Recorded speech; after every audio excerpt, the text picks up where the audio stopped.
Thank you. Thank you. First of all, I really appreciate the fact that you've been listening all day to these keynote speeches, and I really appreciate the fact that you're here listening to me again. It's been a long, tiring day, but I hope this short 20 minutes is going to be inspiring. So, I've been in a business for 17 years, and I have the responsibility of looking after 3,000 people. It's the annual review, and $75 million of our $120 million business is up for renegotiation once again this year. I'm in my red lucky suit, I'm walking into his office, and I'm feeling pretty confident because we are their best performing supplier. We're on the number one on their list of 8 or 12 suppliers that they have. We've been servicing them for 29 years, and year on year, we come out as being the most competitive.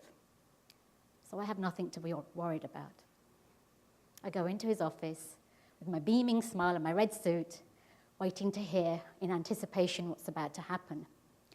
And unlike most years, he now hands me a piece of paper and with a long face announces that he's serving notice. My mind's still processing because it's beginning to hear, oh yes, of course, we're not going to be working in this region, but we'll be working over here instead. You're about to reshuffle my portfolio. Or somebody's not performing too well, and because you guys get it right, you're going to get that drudgery business over there to deal with, but it's all going to be fine. My mind's assimilating what I'm hearing, but in fact, he continues and says, we're serving notice on all of your business, and we would like you to exit from the 250 locations that you're working in the next 3 months. I've been in this business for 17 years, and this is news completely out of the blue. I want to cry, but I can't, because I'm the Miss Fix-It that's responsible for this company, and I have to hold it together. I'm still trying to figure out what's really happened, and by the time I drive back home again, I know that my life has just changed in an absolute and categoric way, because I don't have the energy or the enthusiasm to service the remaining 40% of our portfolio. And I have a very difficult decision on my hands, and that decision is to decide what to do next. Of course, professionally, I have to exit over the next 3 months. But my game plan is to announce that we will be selling the remaining part of our business where we can and put the rest into voluntary liquidation. I watched in devastation systems and procedures and ideas working their way into dumpster bins. And my life, as I knew it, felt like it was over. Within a year, I get a phone call from my brother-in-law, and he says, get here quick, I think your sister's dying. I'm trying to figure out what he's trying to tell us, but there's a hospital he's mentioning. And being the person I am that's always responsible for other people, I gather my parents, I gather my 4 siblings, I get into the car, and I'm the one that's driving the 3.5-hour journey to where my sister is. And worse still, as we walk in, we get told that they're not sure that they could let us see her. Because you see, she had been involved in a car accident that morning. And it was a tragic car accident in which she was fighting for her life. And they weren't too sure whether she was going to make it. After grueling hours of wait, we were eventually given permission to see her. And she lay with her eyes shut, lifeless, because she's now in a coma. And this beautiful woman, my youngest baby sister, is lying in front of me. And I don't know whether she's going to survive. And the Miss Fix-It was sitting there thinking, what do I do next? Because this is not a solution I have an answer for. And as normal, my siblings pushed me forward. Because as the doctors wanted to come and talk to us, the only person that they felt was strong enough to be able to handle this conversation was me. So I stood there alongside my brother-in-law, and he stayed totally quiet as they announced that her ear had come off. They announced that her ribs were broken. They announced that her lungs were punctured. And then they eventually announced that she's paralyzed. She will never walk again. She has no feeling from her breast down. 11 months we spend helping her through rehabilitation.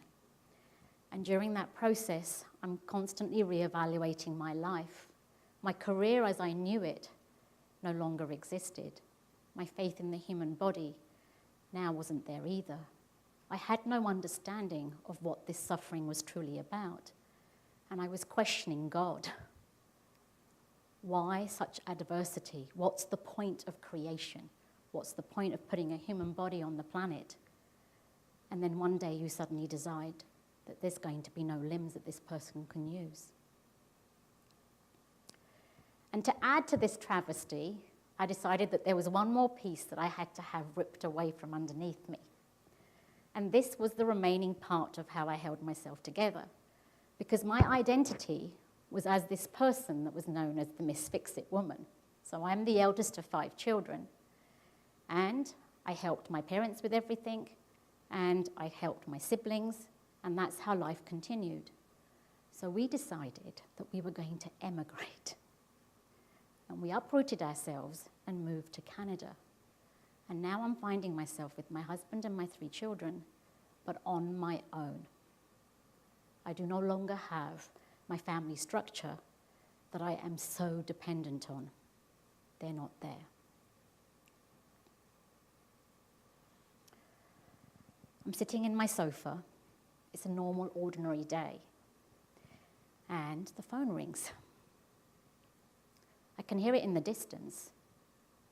I'm hearing the ring, ring, ring, ring.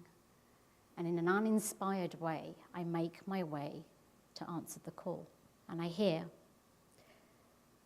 everything's okay. Everything's okay. Your 4.5-year-old is safe. Normally an alarm bell goes up saying, what do you mean she's safe? Why are you calling me? I'm still processing what she's trying to tell me. She's got a very official voice. We have her in our office, Mrs. Gill, but whoever was supposed to show up to pick up your daughter today at school didn't turn up. So could you just arrange for whoever it was to come up now? And no problems, take your time, but you can collect her soon.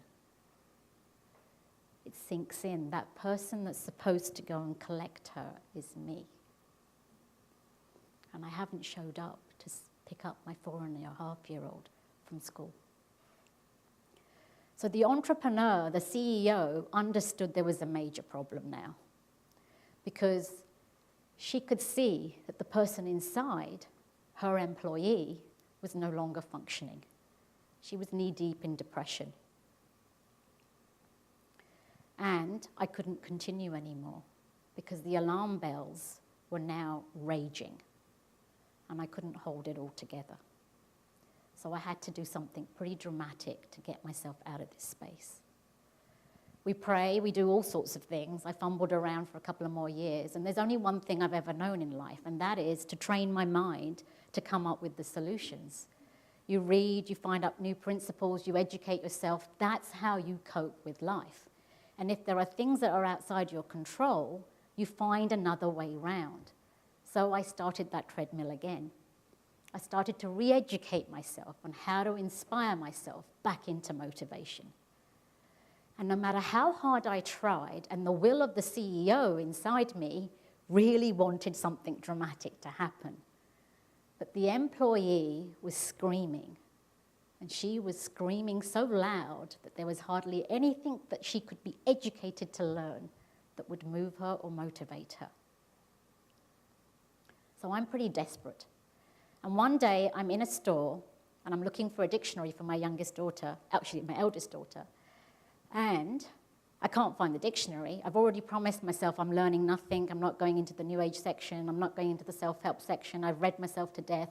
This is all over. However, I've paid a lot of money for the meter outside where my car's parked, and there's no dictionary, so I've got time to kill. So I turn up in the New Age section and I'm standing there and I'm like, okay, we're not buying anything today, but we'll just stand here for the sheer sake of it. And a book fell off the shelf.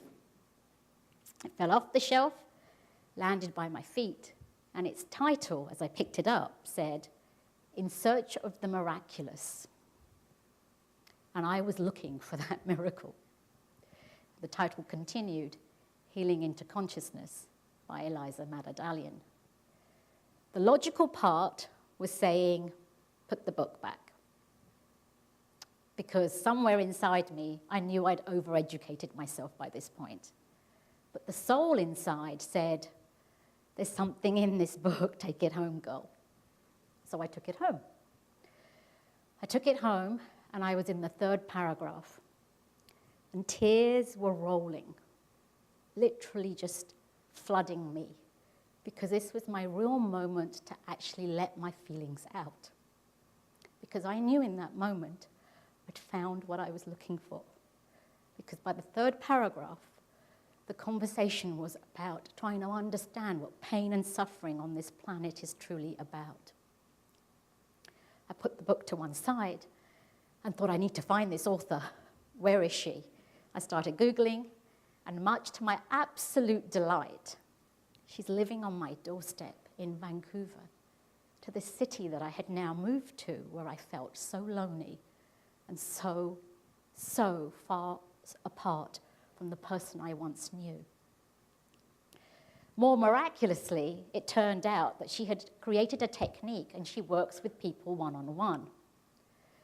So my soul said, well, you need to go for this. I immediately put my name and details in.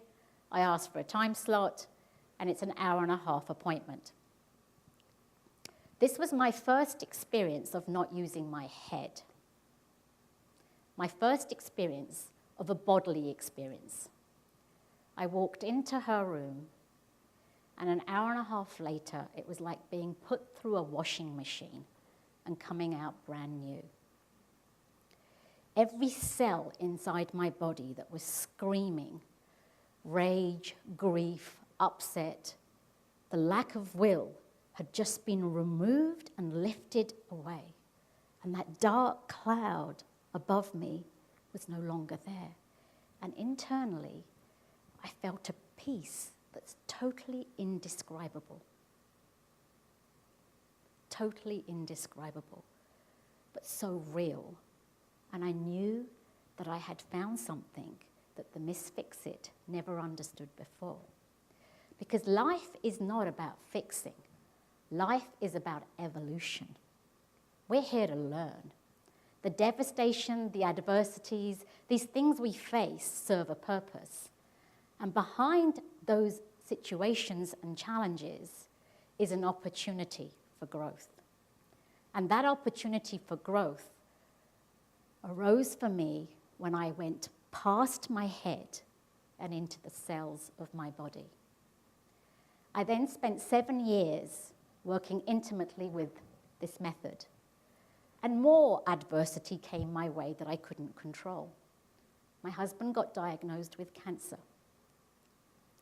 And we were all now facing the possibility that he would die. Worse still, he wouldn't listen to anything that anybody was saying around him about these proactive solutions that could be delivered at his doorstep to overcome this illness.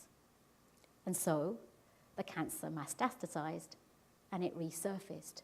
So my now role as a leader was the role of a mother, having to manage 3 young children alongside servicing my husband's needs too. And so therefore my desperation and need to carry on working internally grew even stronger. And now we were working with this method with each of us. Our children were being empowered to understand death.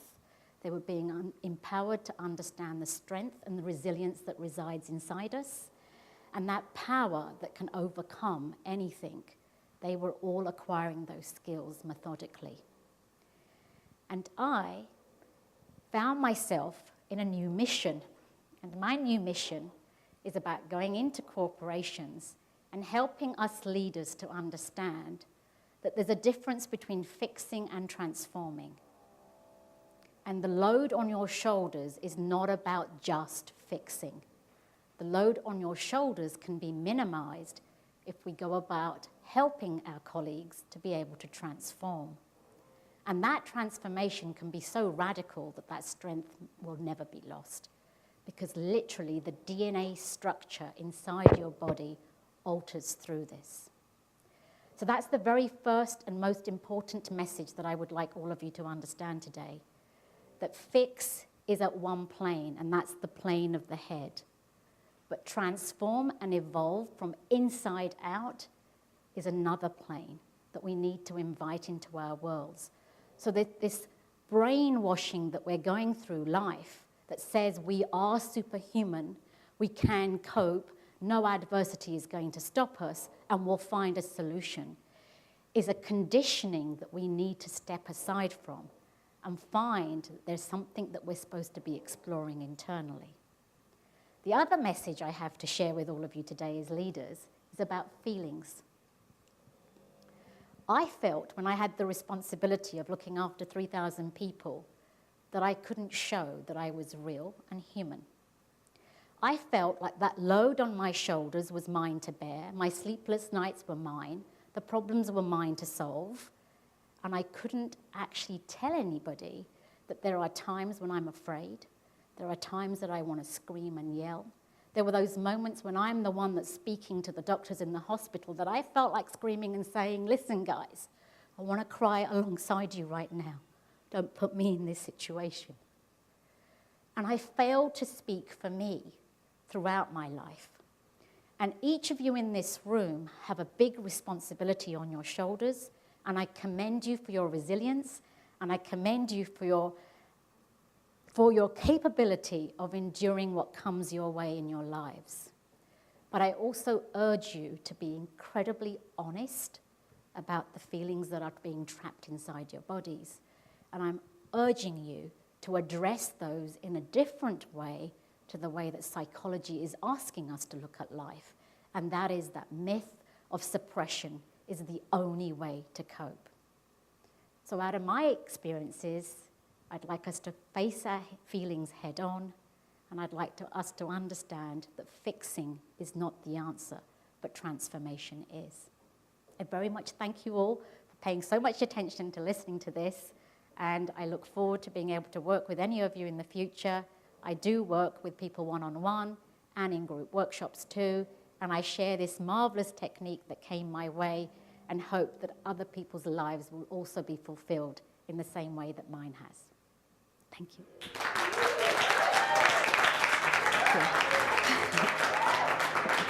Thank you. Thank you. Thank you. Thank you.